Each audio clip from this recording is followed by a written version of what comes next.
Security market में निवेश बाजार जोखिमों के अधीन है। इससे संबंधित सभी दस्तावेजों डॉक्यूमेंट्स को निवेश करने से पहले ध्यान से पढ़ें। हेलो फ्रेंड्स, कैसे हैं आप सब। मेरा नाम है गोपाल लोहार और मैं हूं एक SEBI registered research analyst. Friends, आज सबसे पहले हम निफ्टी और बैंक निफ्टी के एनालिसिस करेंगे और उसके बाद में हम ट्रेड का अपडेट कर लेते हैं। तो सबसे पहले निफ्टी का चार्ट देख लेते हैं कि ये है हमारा डेली का चार्ट, जो कि आप देख सकते हो। डेली के अंदर फ्राइडे को इसके अंदर काफ़ी अच्छी खासी सेलिंग आई थी और उसके बाद में आज हमने यहाँ पर एक साइडवेज सा काम किया और 84 प्लस में पॉइंट में बंद हुए। तो इस चार्ट को हम समझने की कोशिश करेंगे कि आने वाले समय में क्या निफ्टी में सेलिंग पॉइंट और रहेगा या फिर यहाँ से रिवर्स होने की संभावना है। तो सबसे पहले हम देख लेते हैं कि यहाँ से जो 4 जून को हमने यहाँ पर, अभी मैं RSI को हाइड कर रहा हूँ, 4 जून को हमने यहाँ से एक ये पॉइंट स्टार्ट किया था। उसके बाद हमने यहाँ से एक ट्रेंड लाइन खींची, यहाँ से इस पॉइंट को मिला था, क्योंकि जब हमने ये वाली जो ट्रेंड लाइन खींची थी वो यहाँ पर जाकर ब्रेक हुई थी, तो हमें नई ट्रेंड लाइन ड्रॉ करनी पड़ी। उसके बाद में हमने यहाँ पर एक ट्रेंड लाइन खींची इस पॉइंट को मिलाते हुए, और वो ट्रेंड लाइन हमारी ऊपर की तरफ चल रही थी।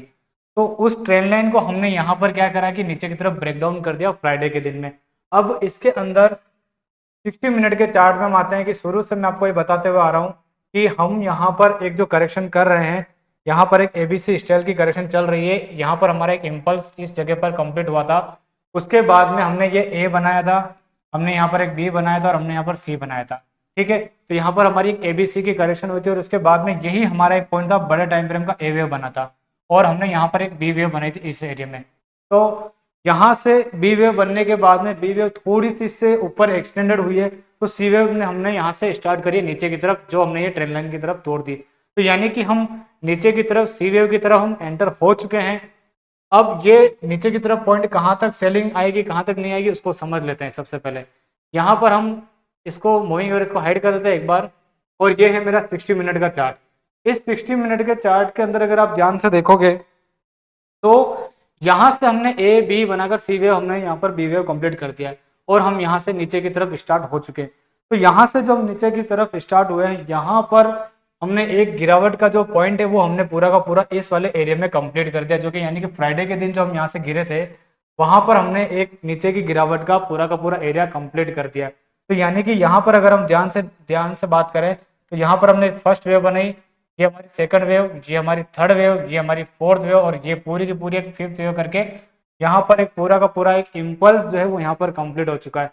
तो इस इम्पल्स की जो गिरावट है वो यहाँ पर कंप्लीट हो चुकी है और हम यहाँ पर हम ABC बनाने के लिए रेडी हो चुके हैं। यहाँ पर A बन रहा है और उसके बाद में यहाँ से या फिर थोड़ा यहाँ पर A कंप्लीट होगा, फिर हम यहाँ से B बनाने आएंगे और फिर वापस हम C बनाने आएंगे। यानी कि इस तरह से एक साइडवेज सा मूवमेंट चलने वाला। अब आने वाला समय में आपको क्या ध्यान रखनी है, अब एक बार मूविंग एवरेज के कॉन्सेप्ट पर आ जाते हैं और सारे मूविंग एवरेज एक बार मैं हाइड करता हूँ और 200 EMA के कॉन्सेप्ट को हम यहाँ पर समझेंगे। यहाँ पर अगर आप ध्यान से समझोगे तो भी हम 5 मिनट की 200 EMA के आसपास यहाँ पर हम आज निफ्टी के अंदर यहाँ पर क्लोज करके गए। यहाँ पर आप ध्यान से देखोगे तो 5 मिनट के 200 EMA के यहाँ पर हम क्लोज करके गए निफ्टी के अंदर। तो कल आने वाले समय में अपने को क्या ध्यान रखना है कि 5 मिनट की 200 EMA और 15 मिनट की जो 200 EMA है, यहाँ पर हमको एक रेजिस्टेंस मिलने वाला है, जो कि 5 मिनट की 200 EMA आ रही है 24,950 पर, जो कि आज की यहाँ पर क्लोजिंग है। और अगर हम 15 मिनट की 200 EMA की बात करें तो वो आ रहा है 25,050 पर। तो यानी कि कल अगर 25,050 के आसपास हमें मार्केट मिलता है या 25,050 पर गैप अप में हमें ओपनिंग मिलती है, तो हम वहां पर वहीं का 25,100 का स्टॉप लॉस लगा करके हम मॉर्निंग का एक ट्रेड बना सकते हैं सेल के लिए, क्योंकि वहां से इमीडिएटली एकदम से बाइंग नहीं आएगी, क्योंकि वहां पर जाने के बाद में 25,100 का जो एक रेजिस्टेंस है वो एक रेजिस्टेंस का काम करेगा। तो मॉर्निंग में 15 मिनट की 200 EMA और 5 मिनट की जो 200 EMA है जो आज यहाँ पर ओपन हुआ है, इसके ऊपर हमें यहाँ कहीं पर भी मिलता है तो हम सेलिंग पॉइंट बना सकते हैं। वहां से हमें 70 से 100 पॉइंट के आसपास हमें एक मॉर्निंग का ट्रेड मिल सकता है। और आने वाले समय के अंदर यहाँ पर आप देख सकते हो कि 60 मिनट का जो ये चार्ट दिख रहा है आपको, इस 60 मिनट के चार्ट के अंदर हम जैसे ही ये 200 के EMA के नीचे की तरफ जाएगा और सेलिंग और गहराएगी, ठीक है, और नीचे की तरफ हम और स्पीड से गिरेंगे। तो ऊपर में कहाँ पर रेजिस्टेंस बन रहा है, जहां पर हमारा पॉइंट जो है पूरा चेंज हो जाएगा। शॉर्ट टर्म की अगर मैं बात करूँ तो जो बेरिश कैंडल है, इसी का हाई पॉइंट अगर मैं पकड़ के चलता हूँ तो वो आ रहा है 25,100 के आसपास। मोटा मोटी ये मान के चलो इस वीक के लिए 25,200 का एक रेजिस्टेंस है, जहां से इसके ऊपर नहीं जाना चाहिए इसको, और पहला रेजिस्टेंस बनेगा 25,100 पर, जो पहला इसका हर्डल पॉइंट बनेगा 25,100 के आसपास, यहाँ से हमें सेलिंग देखने को मिल सकती है। तो मोटा मोटी कहने का मतलब ये है कि अभी हम शॉर्ट टर्म में इस वीक या फिर आने वाले 7-8 दिनों के लिए हम एक नेगेटिव टू बुलिश भी रह सकते हैं, मतलब ऊपर नीचे काम करेंगे, ठीक है। और हमारा जो नीचे का पहला जो टारगेट है नीचे आने का वो है 24,500 तक। तो 24,500 तक हम मिनिमम यहाँ तक आ सकते हैं, जिसके अंदर कोई भी शक नहीं लग रहा है, यानी कि डेली की 50 ईएमए जो दिख रही है यहाँ तक। अब हम बात कर लेते हैं कि क्या हमारी करेक्शन यहाँ पर एंड हो सकती है क्या, जो हमने फ्राइडे के दिन लो पॉइंट बनाया वहां पर भी फ्रेंड्स एंड हो सकती है, लेकिन उसके लिए एक ही कंडीशन है कि इसको वापस से पुराना वाला जो हाई बनाया इसने भी 25,325 के आसपास, इसको इसी वीक के अंदर काटना पड़ेगा, यानी कि इस शुक्रवार से पहले पहले इसको इसी वीक के अंदर काटना पड़ेगा, तो ही जाकर के हम ये मानेंगे कि हमने जो बॉटम बनाया है आज के दिन में 1 घंटे का, वो बॉटम हमारा लग चुका। अगर हम फ्राइडे तक हमारा जो हाई बना उसको नहीं काट पाते हैं तो हमारे लिए जो नीचे का जो पॉइंट है डेली की 50 ईएमए 24,500 तक, ये पॉइंट एक्टिवेट हो चुका है और वहां तक आप ये मानो कि आएगा यहाँ पर। और उससे नीचे कहाँ तक जा सकता है कि जिस हिसाब से सी वेव का जो कैरेक्टर होता है वो मैक्सिमम ए वेव के लो पॉइंट के आसपास तक आता है, यानी कि यहाँ तक हम आ सकते हैं इस वाले पॉइंट के अंदर, ये कि ये हमारी ए, ये हमारा बी पॉइंट, हम सी वेव ज्यादा से ज्यादा इस वाले पॉइंट के आसपास तक आ सकते हैं, ये मैक्सिमम है, इससे ज्यादा हम नहीं गिरेंगे। लेकिन अभी के सिनेरियो को देखते हुए ये लग रहा है कि हो सकता है कि हम सी वेव बनाने पूरा नीचे नहीं आए, आ भी सकते नहीं भी आ सकते, लेकिन वो हमें तभी पता चलेगा जब हम 24,500 के नीचे जाएंगे। जब तक हम 24,500 450 से ऊपर ऊपर काम कर रहे हैं, हमारा पहला जो टारगेट है एक बार वहां तक हम लेकर चलेंगे, उसके बाद में हम नई बात करेंगे। तो ये पूरी की पूरी निफ्टी की एनालिसिस है और कल 5 मिनट के चार्ट के अंदर हम ध्यान से इसको समझने की कोशिश करेंगे। आज निफ्टी में ऊपर का मूवमेंट आया जरूर है, लेकिन थोड़ा सा साइडवेज आया, एक स्ट्रेट चाल वाला मूवमेंट नहीं आया, थोड़ा सा धीरे धीरे चाल आया। एज कम्पेयर बैंक निफ्टी के अंदर काफी अच्छी मूवमेंट आई ऊपर की तरफ में। तो ये निफ्टी के अंदर है व्यू अभी शॉर्ट टर्म का, मेरे हिसाब से सेल का ही रखना चाहिए। 5 मिनट की 200 और 15 मिनट की 200 के नीचे जब तक काम कर रहा है निफ्टी, हमारा व्यू अभी सेल के लिए रहेगा। और पहला जो टारगेट है कल के लिए वो 60 मिनट की 200 ईएमए रहेगा वापस से। अब हम आ जाते हैं बैंक निफ्टी के अंदर। बैंक निफ्टी के अंदर अगर आप ध्यान से दोस्त देखोगे तो बैंक निफ्टी के अंदर फ्राइडे के दिन काफी अच्छी खासी एक सेलिंग की कैंडल हमें देखने को मिली, जो कि पूरे के पूरे 900 पॉइंट की थी। और आज के दिन में ऑलमोस्ट हमने जो पॉइंट कवर करे हैं इसके अंदर 600 पॉइंट के आस 550 पॉइंट के आसपास हमने पूरी की पूरी बेरिश कैंडल को खत्म करा है आज, लेकिन पूरा 100% खत्म नहीं किया है। हम इसके अंदर शुरू से ये बात कर रहे थे कि हमारा जो स्ट्रक्चर बन रहा है 60 मिनट के अंदर हमारा एक स्ट्रक्चर काफी अच्छा बन रहा है बैंक निफ्टी के अंदर। मैंने बोला था कि जब तक इसके अंदर पूरा हमारा ईएमए का सेटअप चारों जो मीन है यहाँ पर अच्छे से टाइट नहीं होंगे तब तक बड़ी मूवमेंट नहीं आएगी बैंक निफ्टी के अंदर। तो यानी कि एक चीज इसने काफी हद तक ये क्लियर कर दी है कि इसने जो नीचे की तरफ तोड़ा है और उसके बाद में आज ये रीटेस्ट पर भी खड़ा है, तो यानी कि बिल्कुल सटीक सब कुछ खड़ा है। अब इसके अंदर मैं आपको समझा देता हूँ कि क्या होने वाला है। सबसे पहले डेली चार्ट के अकॉर्डिंग इसको समझेंगे कि इसके अंदर क्या हो सकता है। इसके अंदर फ्रेंड्स एक बार जो ये जो लेवल दिख रहा है 50,000, 50,200, 300, इसके आसपास बैंक निफ्टी को एक बार आना चाहिए। अब हम एक बार बात करते हैं 60 मिनट चार्ट के ऊपर। 60 मिनट चार्ट के बात हम करें तो हमने इस ट्रेंड की जो हमारा एक इम्पल्सिव मूव जो है वो यहाँ पर कंप्लीट हुआ था इस जगह पर। उसके बाद हम करेक्शन के अंदर ही चल रहे हैं और अभी तक हमने ऊपर की तरफ में नहीं निकाला है। तो यानी कि यहाँ पर हमने एक पैटर्न यहाँ पर कंप्लीट किया था, ये हमने एक एक्स वेव बनाई थी। उसके बाद एक पैटर्न हमने यहाँ पर कंप्लीट किया था, उसके बाद हमने अभी एक्स वेव ये वाली कंप्लीट कर ली। इसका मतलब अब हमारी जो ट्रेंड लाइन चलेगी वो इस पॉइंट को मिलाते हुए इस तरह से चलेगी, ठीक है। तो यानी कि ये जो रिसेंटली में ट्रेंड लाइन जो बनी वो चलेगी और ये है हमारा ए, ये है हमारा एक्स, उसके बाद वापस से ये हमारा बी है और ये है हमारा एक्स। और तो यानी कि अब हम सी वेव बनाने वाले हैं इसके अंदर। तो इसका मतलब यहाँ से जो गिरा है इसके अंदर जो गिरावट हुई वो ए थी और अभी हम बी के अंदर ऊपर जा रहे हैं और वापस हम सी बनाने नीचे की तरफ आएंगे। तो यानी कि मेरा व्यू जो है इसके अंदर बैंक निफ्टी के अंदर फिलहाल अभी ये है कि हम एक बार लो जो भी बनाया फ्राइडे को ये एक बार कटेगा, ठीक है। तो अब ये आज तो कटा नहीं क्योंकि फ्राइडे के दिन ऑलमोस्ट अच्छी खासी सेलिंग आई थी, बहुत जने सेलिंग में एक्टिवेट हो जाते हैं। तो यहाँ पर उनको परेशान करने के लिए आज इसके अंदर एक बी वेव बनाई गई है। बी वेव हमेशा नकली वेव होती है, वो कोई ओरिजिनल चाल नहीं होती है। तो यानी कि अब हमें बैंक निफ्टी के अंदर क्या ध्यान रखना है फ्रेंड्स, इसके अंदर आपको ये ध्यान रखना है कि 5 मिनट के चार्ट पर जब आप आ जाओगे इसके अंदर तो 5 मिनट की 200 ईएमए के नीचे जैसे ही सस्टेन करने लगेगा इसके अंदर सेलिंग एक्टिवेट हो जाएगी। ये जो आप मीन देख रहे हो और जो लेवल जो है वो लेवल का जो पॉइंट अगर मैं आपको बताऊं, वो लेवल का पॉइंट है 50,800। यानी कि 50,800 के नीचे जैसे ही बैंक निफ्टी सस्टेन करने लगती है, पुराना वाला जो हाई है फ्राइडे के दिन जो लो पॉइंट बना था वो वाला ब्रेक हो जाएगा इसके अंदर, और हम कम से कम 50,000 तक भी जा सकते हैं। यानी कि 800 पॉइंट की सेलिंग हमें देखने को मिल सकती है। लेकिन ये जो सेलिंग होगी ये लास्ट सेलिंग है, इस चीज़ को आप ध्यान रखना। इसके बाद वापस ज़्यादा नहीं गिरेगा, ठीक है। जब लोगों को लगेगा कि और गिरने वाला, वहीं पर बॉटम बनेगा और उसके बाद में वापस से जो बैंक निफ्टी है ऊपर की तरफ में निकल जाएगी। तो आपको एक चीज़ ध्यान रखनी है कि ये जो हम गिरावट कर रहे हैं बैंक निफ्टी के अंदर, ये लास्ट है, और उसके बाद में हम एक बुल ट्रेंड बैंक निफ्टी के अंदर हमारा निकलेगा ऊपर की तरफ में, और काफ़ी अच्छा खासा निकलेगा, काफ़ी अच्छा खासा। यानी कि ये समझ जाओ कि हमारे सामने एक बहुत बड़ी बैंक निफ्टी के अंदर चाल आने वाली। लेकिन वो अब कब आएगी, इस वीक आएगी, अगले वीक आएगी, वो हम देखेंगे। लेकिन यहाँ पर बॉटमिंग आउट एरिया बन रहा है बैंक निफ्टी के अंदर, जो कि आपको ध्यान में रखना है। 4 घंटे के 200 मोटा मोटी, या फिर पुराना जो हमने लो बनाया था उसके आसपास हम तक जा सकते हैं।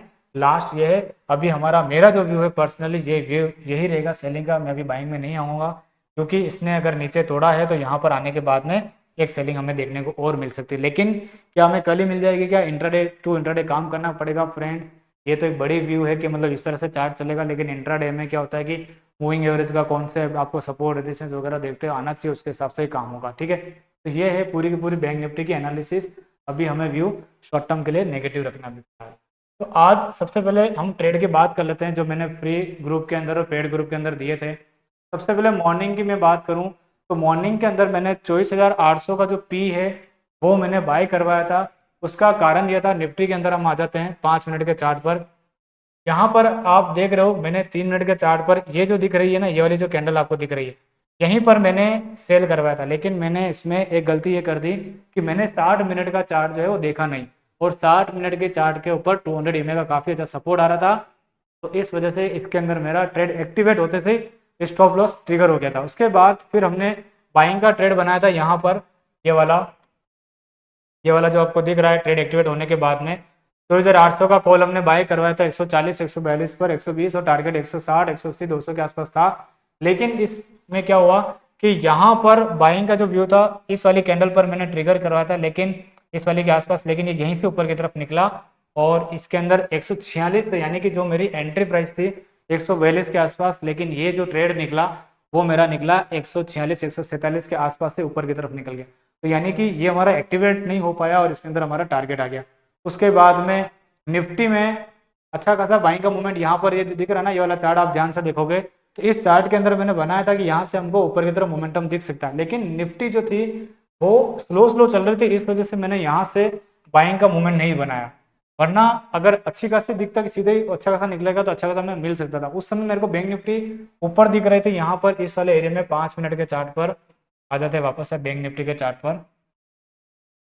यह है 5 मिनट का चार्ट। तो मैंने यहाँ पर चार्ट जरूर शेयर करा, लेकिन मैंने जो ट्रेड दिया था वो 50,800 के पी का दिया था। 210, 215 पे स्टॉप लॉस था 40 पॉइंट के आसपास, और टारगेट हमारा था 250, 300 और 350 के आसपास, क्योंकि सेलिंग अगर एक्टिवेट होती है काफ़ी अच्छा। और ये ट्रेड हमारा एक्टिवेट भी हुआ। 210 से हम कम से कम 228 तक गए, 225 तक। लेकिन उसके बाद में बहुत देर तक यहाँ पर रुका, और ये चार्ट आप देख सकते हो कि 5 मिनट के अंदर यहाँ पर एक रिजेक्शन भी आया, लेकिन इस रिजेक्शन को ये होल्ड नहीं कर पाया, और यहाँ से ये हमारा जो स्टॉप लॉस था उसको इसने ट्रिगर कर दिया। क्योंकि 5 मिनट की जो 200 EMA थी यहाँ पर, यहाँ से सेलिंग आनी चाहिए थी, लेकिन इसने क्या करा, इस वाले एरिया के अंदर ये जो मेरा पॉइंट दिख रहा है यहाँ पर, इस वाले पॉइंट पर इसने, मैंने यहाँ पर ट्रेड दिया था, लेकिन ये यहीं से नीचे आया और यहीं पर हमारा स्टॉप लॉस इसने ट्रिगर कर दिया। तो यानी कि छोटा सा स्टॉप लॉस था वो हमारा ट्रिगर हो गया। अब ये जो मेरा ट्रेड था ना ऑप्शन के अंदर स्टॉप लॉस हुआ है, लेकिन ये कल वापस से मेरा एक्टिवेट होगा, क्योंकि कभी भी जो 200 EMA सीधी जो कटी है ना, सीधा ऊपर जा ही नहीं सकता वो। अनटिल अनलेस अलग वाली बात है, 10% केस में आ जाए तो सीधा निकलना चाहे तो अलग बात है, लेकिन यहाँ से ऊपर नहीं जा सकता। यानी कि 15 मिनट के 200 पर भी काम कर रहा है, ये वाला पुराना रेजिस्टेंस भी है। तो यहाँ पर हमें मॉर्निंग के अंदर एक शार्प 200-300 पॉइंट की सेलिंग हमें देखने को मिल सकती है। तो मॉर्निंग में ही मैं एक्टिवेट रहूंगा, क्योंकि मॉर्निंग में मेरा ट्रेड एक्टिवेट हो जाएगा इसके अंदर। तो काफ़ी अच्छा खासा मेरे को वापस से कल यहाँ पर वापस से मेरे को सेलिंग देखने को मिल सकती है। थोड़ा सा यहाँ पर गैप अप खुलता है तो वापस से इसी एरिया के आसपास यहाँ तक का मैं एक टारगेट ले लूंगा। इसके नीचे मैं बाद में देखूंगा, यानी कि ये जो मेरे ट्रेंड लाइन अभी खींच के रखूंगा, जब ये ब्रेक डाउन करेगी तो जाके मेरा मोर टारगेट नीचे के एक्टिवेट होंगे, बाकी उससे पहले नहीं। और इंट्राडे के हिसाब से मैं देखता रहूंगा इसके अंदर। तो ये पूरा का पूरा बैंक निफ्टी का आज का ट्रेड का था। और मेरे ट्रेड के अपडेट की बात करें तो आज मेरे को 2000 रुपये का नुकसान है। ये नुकसान जो किस वजह से मैं आपको दिखा देता हूँ। सबसे पहले मैंने यहाँ पर मॉर्निंग में कोई भी ट्रेड एक्टिवेट नहीं कर पाया और मैंने एक्सिस बैंक जो है वो सेल किए थे। मैंने यहाँ पर 116.45 पे यहाँ पर सेल किया था, शॉर्ट किया था मैंने 200 रुपये पर। सबसे पहले एक्सिस बैंक को समझ लेते हैं कि क्यों मैंने एक्सिस बैंक को सेल किया था। यहाँ पर हम आ जाते हैं एक्सिस बैंक के चार्ट में।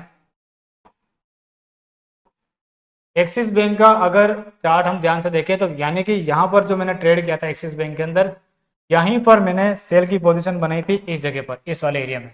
इस वाले एरिया में मैंने सेल की पोजीशन बनाई थी क्योंकि 5 मिनट की 200 ईएमए को इसने सीधा ऊपर काटा।